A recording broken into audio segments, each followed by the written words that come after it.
Bonjour à tous et bienvenue aujourd'hui pour une nouvelle vidéo. On va parler donc de la Metalness, donc la métallique.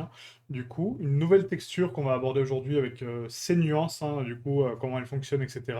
Donc la dernière, on a parlé de la spéculaire et de la roughness, qui sont l'indice de réfraction et la rugosité d'un matériel. Donc, à savoir, est-ce qu'il est réfléchissant à la lumière ou pas, est-ce qu'il a une propriété réfléchissante, et ensuite, est-ce qu'il a de la brillance ou pas. La métallique, elle est un peu liée, hein, elle est un peu interconnectée. C'est pour ça qu'on a tendance souvent à dire ah, ça sert à rien d'avoir de la spec si on a de la métallique, etc. Alors que si, hein, clairement, c'est pas parce qu'on a de la metalness qu'on a forcément de la spec, etc. Et je vais vous montrer des exemples. Donc la dernière vidéo, on n'a pas fait sur Unreal parce que du coup, je vais vraiment faire un chapitre à part pour Unreal pour éviter que les vidéos soient trop longues, hein, parce que déjà c'est quand même assez long. Mais je ferai pareil pour la metalness, d'accord? Donc là, on va se concentrer sur Blender. Donc du coup sur Blender, on va ouvrir donc une nouvelle scène ou l'ancienne, peu importe. Mais en tout cas, le but c'est de repartir de cette fameuse sphère qu'on va créer. Du coup, donc Shift A, Mesh, on va créer donc une sphère, CTRL 2, et on va la lisser avec les weighted normales. On va passer ça donc à 100%.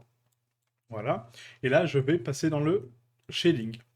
Donc la dernière fois, on avait créé donc un nouveau matériel. Donc là, on va l'appeler M Metalness, hein. M Metalness. Et pour vous expliquer un petit peu donc la différence entre l'un et l'autre, on va remettre donc une texture de base noire, parce que c'est celle qui joue le mieux avec l'environnement. La rugosité, on va la mettre à 0.2. L'indice de réfraction, on va la mettre à 1.65. Et on va mettre donc la spéculaire à 0.8, donc l'inverse de la roughness. Ok. Donc là, actuellement, j'ai une sphère noire qui a donc une spéculaire, donc un indice de réfraction de 1.65, qui a une rugosité à 0.2, d'accord, donc une valeur de rugosité à 0.2, et qui a une spéculaire de 0.8. Donc là, actuellement, j'ai une sphère, vous voyez, en fait, donc du coup, qui a un indice de réfraction donc, de 1.65, une rugosité de 0.2 et une spéculaire de 0.8, donc en tout cas un niveau d'indice de réfraction à 0.8. Si maintenant je veux du métal, j'augmente ce slider-là, donc de métallique, et vous allez voir ce que ça fait, en fait, c'est que du coup, ça a tendance donc à tronquer, vous voyez, les valeurs donc de spéculaire, et du coup, de les réduire à néant. Donc, surtout quand c'est du noir, parce que si c'est du blanc, c'est pas le cas. Vous voyez, en fait, plus j'augmente là cette valeur-là, c'est pas le cas. C'est pour ça qu'en fait, on ne travaille jamais avec des valeurs donc à 0 en termes de couleur ou des valeurs à 1 en termes de blanc, parce que du coup, il n'y a pas de valeur intermédiaire. Il faut toujours que ce soit jamais du blanc pur ou jamais du noir pur pour un métal, hein. Donc, je m'explique. Là, on va prendre donc une texture que je vous ai mis aussi dans le pack, hein. Donc là, vous allez prendre donc le dossier de travail qu'on a ici. Donc là, on va mettre donc texture d'essai. Donc là, on a plaque de métal. On va prendre les textures en un cas, hein, c'est largement suffisant. Et là, hop, excusez-moi. Donc là, on a donc la diffuse, donc en PNG, hein, toujours. On connecte donc ça à la color. Ensuite, on a donc la roughness. Et on a, du coup, pas de metalness. Non, on a le displace. Et là-haut. Ok, bon, on n'a pas de metalness, c'est pas grave. Donc du coup, on a la roughness encore. Si maintenant, donc là, je le passe en profil en couleur, on n'oublie pas. Donc la roughness, on l'inverse, donc, pour avoir la spéculaire, donc la valeur de spéculaire en tout cas. Voilà. Et on a notre shader propre, là, normalement, on est pas mal. Donc l'indice de réfraction au niveau du métal, 1.65, je pense que c'est un peu trop élevé. Donc on va regarder au niveau de la liste pour avoir, par exemple, du bronze, hein. Donc on est à 1.18, voilà, c'est pas mal. Donc 1.18, et là, on est bon. Donc si je regarde maintenant mon shader, donc là, on a une plaque, vous voyez, qui est très sombre par rapport à la texture que j'ai d'origine. Donc ce paramètre de métallique, ce qu'il a tendance à faire, c'est que sans métallique, vous voyez, ça fait très brut. Ok? On a l'impression que donc la plaque n'est pas en métal, hein, c'est plus un espèce de matériel un peu étrange. Ok. Donc du coup, il faut vraiment booster cette valeur de metalness pour donner un peu de contraste, vous voyez, donc ce contraste léger qui donne la nuance de ce côté métallique un petit peu. Vous voyez?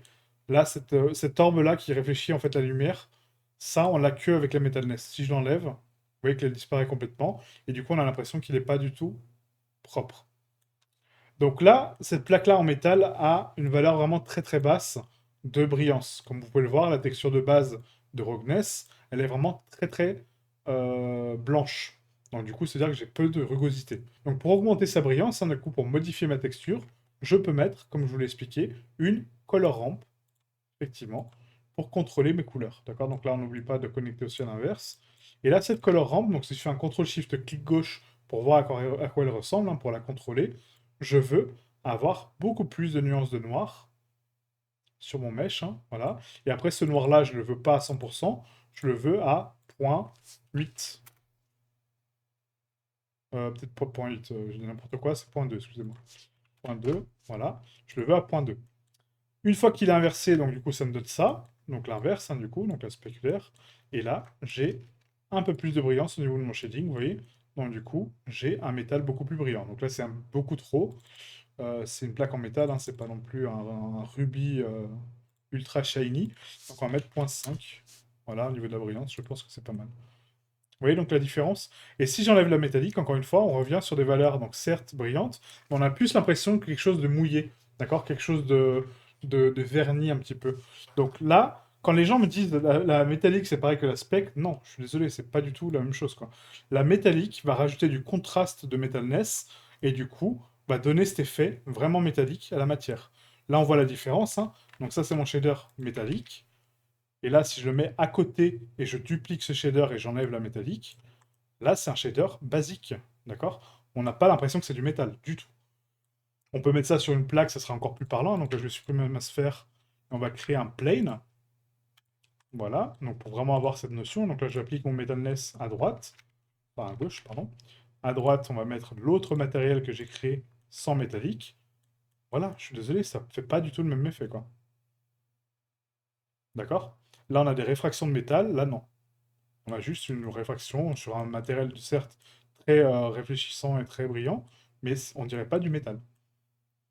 Donc, la métallique rajoute du contraste de couleur et du contraste de, comment, du centrage de spéculaire. En gros, ça va concentrer les valeurs de spéculaire et de roughness sur des points bien définis en fonction de l'indice de réfraction, hein, toujours. Et du coup, ça va donner cette nuance, vous voyez, de brillance supplémentaire et cet aspect un petit peu bah, métallique, hein, du coup, il n'y a pas d'autre mot pour ça. Donc là, j'ai beau bouger l'indice de réfraction, vous voyez que ça ne bouge pas sur ma texture, hein. Ça n'a aucun impact parce que je suis sur un plan. Donc du coup, l'indice de réfraction fonctionne correctement, visiblement, par rapport à la spéculaire. Nickel. Voilà, donc très simple hein, comme vidéo, hein, du coup, hein, pour vous expliquer ce que c'est la métallique. Donc après, vous pouvez jauger un petit peu en fonction du matériel. Supposons que pour un métal rouillé, on va avoir un peu moins de metalness, que du coup, il y a de la rouille quand même par-dessus. Donc on peut le mettre à 0.7, à 0.8, etc.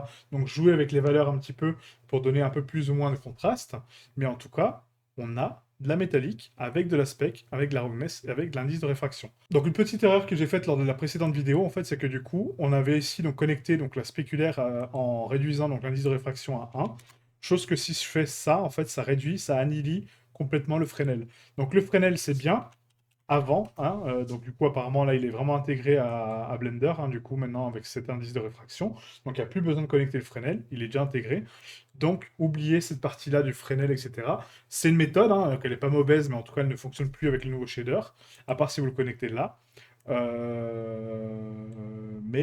En tout cas, vous avez donc maintenant l'indice de réfraction directement dessus. Et ça, c'est la IOR level, donc c'est le niveau, l'intensité de cet indice-là. Donc du coup, il faut juste combiner la carte de spéculaire sur ici l'IOR level et le Fresnel il est déjà là. Donc du coup, vous mettez votre indice de réfraction là, tout simplement. Ok? Voilà, voilà. Donc là, c'est pour le métal, donc très rapide. Donc la prochaine vidéo sera sur Unreal, donc on va aborder donc justement l'aspect, la roughness et le Fresnel en même temps. Donc là, c'est encore différent parce qu'il n'y a pas d'IOR, il n'y a pas tout ça. Donc là, la méthode que j'ai expliquée fonctionne, mais on va apprendre à la mettre en place sur Unreal. Donc merci à vous et je vous dis à très bientôt. Ciao, ciao.